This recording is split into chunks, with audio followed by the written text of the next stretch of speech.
Hey, meet the Browns. I am Marvin Brown, class of '07 and 2009, undergrad in sociology, and then my master's in kinesiology with a concentration in administration. And this is my lovely wife, Ardaith. Hi, I'm Ardaith Brown, class of 2006 and 2008.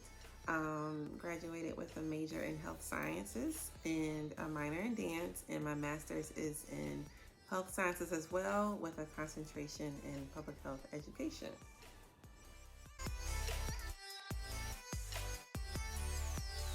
Gotcha. So, obviously, you're wearing pink and green. So, I know the other question um, was around what orgs you were in. So, you go first. Well, of course, I am a member of Alpha Kappa Alpha Sorority Incorporated.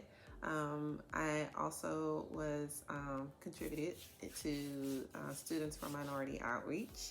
I helped spearhead and start back a dance club called Mosaic Dance Club when I was there, and Physical Therapy Association, and I believe that was it. Gotcha. Well, I played football at JMU. I don't know if that's considered a club, but It that's should what be. That was work. That was that's. work. And then also later on, I was a member of Omega Psi Phi Fraternity Incorporated, as well as the the Student Athlete Diversity Council. So those were kind of my, I guess, key belongings, and also supporting some other organizations from afar.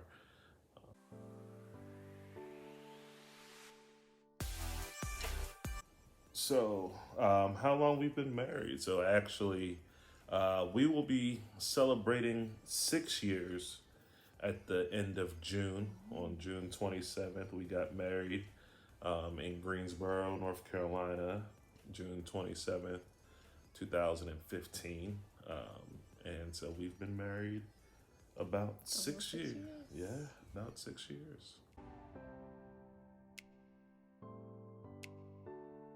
So I want to ask you because I honestly don't know the story. So how did we meet? Oh, well, we all know that JMU is a small community for African American students. So everybody pretty much meets everybody, I guess, per se, like the first day of school. You see everybody, you see the black students. But I think it was because you started having to come to eat lunch at the same time. Me and some of my friends were eating lunch, and um, he actually had a class with one of my roommates, which started to spark the conversation between all of us. And yeah, I think that's when the conversation started in D Hall. But we knew each other. I think we knew each other before then. Yeah, we knew each other, but we I, didn't. we I think we crossed in passing, and you know, Right, but it wasn't like conversation, I guess. like Yeah, I guess. real, like sitting down at a table conversation on a continual basis until you started having to coming to eat lunch at the same time we were eating lunch. So that would have been my sophomore year. Right, which was my junior year. Yeah. So I mean, I think obviously we knew each other.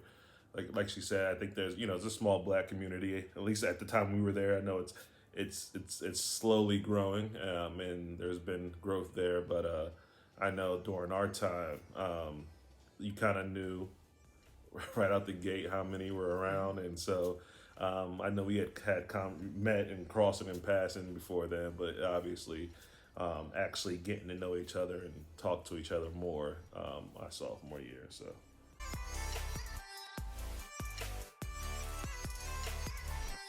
So when did I know my partner was the one? I think we have the same answer. No, So no. Go ahead. I want to hear your answer. I want to hear this. because he was like, "Don't steal mine."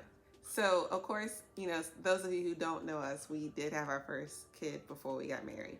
So we were able to focus on being friends and co-parenting before we got married, which was very big for our marriage, in my opinion.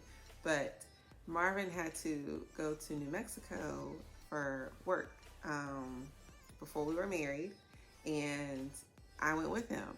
So imagine being in the car with just you and one other person for 3 days traveling across country. Um, and so it was just me and him driving from Chesapeake, Virginia, all the way to Albuquerque, New Mexico. It was the longest drive of our life. But we really enjoyed each other's company. There was no arguments. It was just pure, just being happy to be around that person and realizing, like, I have a real connection with this person outside of him being the father of my son. Like, that's when I really developed, like, oh, like, I really love this person for him and not just being my son's father. So that was like the beginning of, I can actually see myself spending my life with this person because we spent how many hours in the car? It ended up being about 30. Like 30 hours in the car together, and like, really enjoying those 30 hours together and not being tired of each other when the trip came to an end. So I think to give people context, because I think if people are going to say, well, it took for you, I think what made it unique for us was because, we kind of had an evolution. We were a couple in college, and then we had broken up, and we had really broken up right around shortly after Devin had been born. And so it was one of those things that I'll tell people all the time, like when she offered to go with me to New Mexico, I was actually talking to somebody else, and we were, it was really on a, like, I think we were really on some co-parent and friend level. And I remember getting to New Mexico.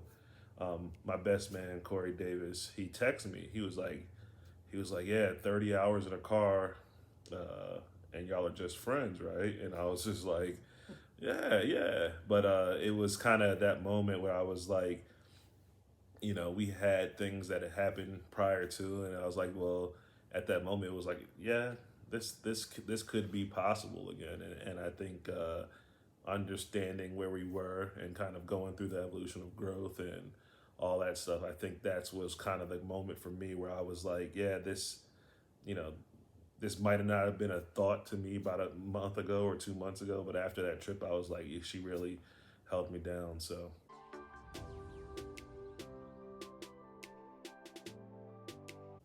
I'll go first. The question around a secret to staying together. I think a lot of our kind of answering the previous question, a lot of the pitfalls that most marriages have, you know, children, kind of losing jobs, gaining jobs, finances, you know, infidelity, all those things. We had to kind of deal with those as parents and all that, even prior to actually being married. And so for us to get back to the point of being married, it really took a understanding of forgiveness. And I think we had to be at peace with who we were becoming. And so for me, the secret to staying together is really about understanding that people evolve, people change, and learning those changes and understanding and developing those changes, and still making time for the things that you need to make time for as families increase and other things that may come up. And again, all the kind of the pitfalls that you hear about, still learning each other through that process. So what would be your secret? No, I agree. He, you know, happy wife, happy life, right? Not to be cliche, but no. And we communicate. We try to keep the communication open. And I think we make a great team. You know, we have each other's back. So if one of us is failing in one area, we're going to pick each other up. We're in this together. And with 3 kids, we make sure that we're in this together. Yeah. I guess that works. Yeah. Thank you.